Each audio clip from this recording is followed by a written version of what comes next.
Welcome to the 10-minute rules review for Level 10 vault. We'll start with the apparatus specifications. Tape or chalk are not permitted on the table. Chalk is not permitted on the runway. However, athletic tape or Velcro strips are okay. This is new. Chalk markings are allowed on the landing mat for a visual cue. However, these markings must be removed after the athlete competes. If any of these are violated, then the chief judge issues a warning first and then would take 2/10. It's not considered equipment failure if the tape measure moves from the original position or the hand placement mat slips. So this is not a reason for the gymnast to repeat the vault without penalty. These are considered the coach's responsibility. Mats can sometimes be confusing for judges, so we'll do a quick review. The hand placement mat is okay for the front handspring onto the board and the round-off entry vaults. It cannot be used, however, on the runway as a visual aid for other front entry vaults. The safety zone mat is critical. It is required for front handspring onto the board and for round-off entry vaults. If the safety zone mat is not used, then the vault is void. For those two types of vaults, the safety zone mat must fit snugly around the board or the vault is void. The safety zone mat may be used for other types of vaults. It doesn't have to be snug for those vaults. It can actually be a little bit pulled away. The competition landing mats may consist of a variety of combinations with a maximum of 9 inches. One 4-inch mat is required, and a second 4-inch mat may be placed on top of that. If there's only one 4-inch mat used as a competition landing mat, then a 1 1/4 base mat must be used, or an 8-inch competition landing mat is allowed. The combination of those mats may total up to 9 inches. In addition, another 9 inches of supplemental matting is allowed on top of the competition landing mats, and that can include any combination of a sting, a 4-inch throw mat, or an 8-inch skill cushion. So in essence, you just need to remember that up to 9 inches of competition landing mats are allowed, as well as up to 9 inches of supplemental matting. If unauthorized or additional matting is used, the chief judge would deduct 3/10. New this year, clubs may not bring their own mats to a meet, including the hand placement mats. Some general information: gymnasts are allowed 3 attempts to successfully complete 1 or 2 vaults. A balk is considered a fall during the run, stopping mid-run, running off the runway, or contacting the board or table without coming to rest or support on top of the table. 1 balk is allowed in the 3 attempts. However, a second or third balk would result in a score of 0 for that attempt. Some examples of void vaults: if the gymnast has flight, has her hands in support on the table, but she doesn't drive her heels up overhead, and she either finishes in a squat stand on the table or comes back down and lands on the board, that is considered a void. Similarly, if the gymnast has flight and goes to a near inverted handstand, but she's not able to complete the vault and steps down on the table or lands back on the board, that is considered a void vault. The other is, of course, a belly slide on top of the table. Below the state meet, a coach may either announce or flash the number of the vault, but at state meets and above, that must be displayed. There's no deduction, however, if the gymnast performs a different vault than the one that was announced. If a gymnast vaults without signal, the vault is not scored even if both judges saw the vault. The gymnast may perform 2 more vaults, and then the chief judge takes 5/10 from the average of the next vault performed. The penalty may or may not affect her final score. There's some coaching deductions that we need to be aware of. There's obviously a 5/10 for spotting the landing. It is void if the coach spots the gymnast during the vault, except for level 8, which has a 1.0 deduction from each judge.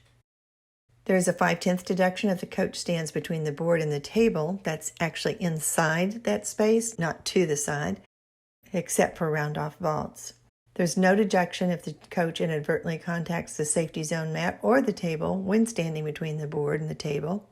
And if a coach catches a falling gymnast, do not deduct for the spot, only deduct for the fall. Just think of this as a safety precaution. You don't want the coach to not try to catch the falling gymnast because of the potential of getting an additional deduction.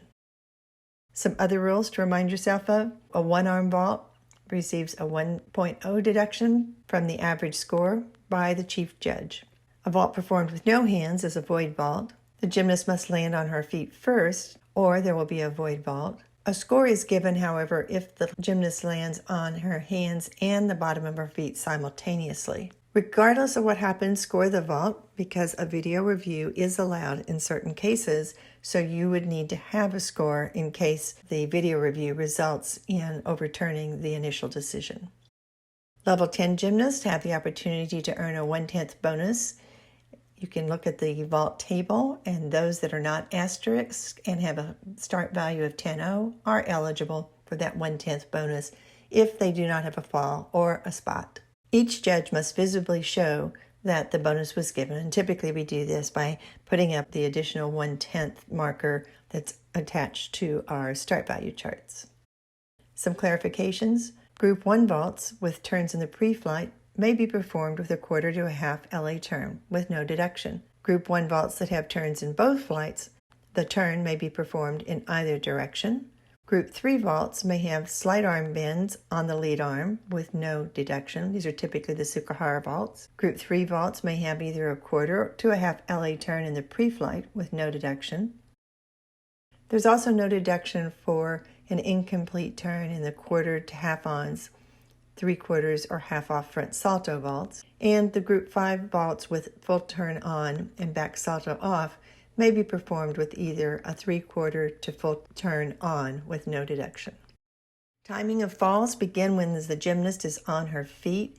If an injury occurs, the fall time begins after the medical assessment is completed. If the 45-second time is exceeded, a second vault is not allowed, and the chief judge is responsible for monitoring that time. Remember to review the vault values before you go to a meet. There are some that have changed. The ones that we most typically see are the front handspring front tuck, which is now a 9.8, the front tuck half, which is now a 10.0, but does not receive bonus, and the handspring front pike, which is now a 9.9. Some newer change deductions. In the first phase of the vault, there's not a change in the deduction, but the words have been changed to excessive arch because a tight arch is allowed as an acceptable technique. Hip angle on the first flight is now up to 3/10. LA turn begun too early in the support phase is up to 5.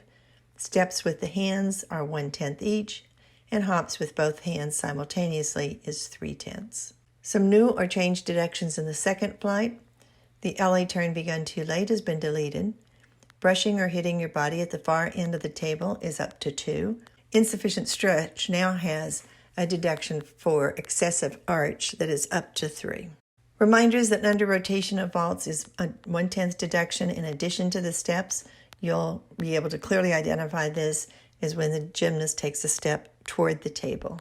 Insufficient open in the second flight phase is up to 3. You would take this on tuck or pike vaults, and in the stretched vaults, the up to 3 deduction would be taken for piking down for insufficient extension. And body posture on the landing is up to 2. Be sure and review the chart that we show you here in this slide to remember that both insufficient late opening and body position on landing can be taken. One is up to 3, one is up to 2. Landing with the feet apart only applies to stuck landings. And so you would take a 1/2 of the feet are hip width apart or closer, but the gymnast does not join her heels. You would take 1/10 if the gymnast's feet are further than hip width apart and doesn't join her heels. And staggered foot position also only applies to the stuck landings. So if the gymnast staggers her feet and takes a step, you would only take deduction for the step. Just a reminder, on the squat on landing, the gymnast is allowed to have and should have a squat on landing for safety purposes, and it's just how deep that squat goes. Review the table here because basically we're looking to see the gymnast having some compression as well as her chest slightly forward before she straightens to salute. The deep squat is only if the gymnast is nearly touching the floor. We hope you enjoy your experience judging vault. Good luck.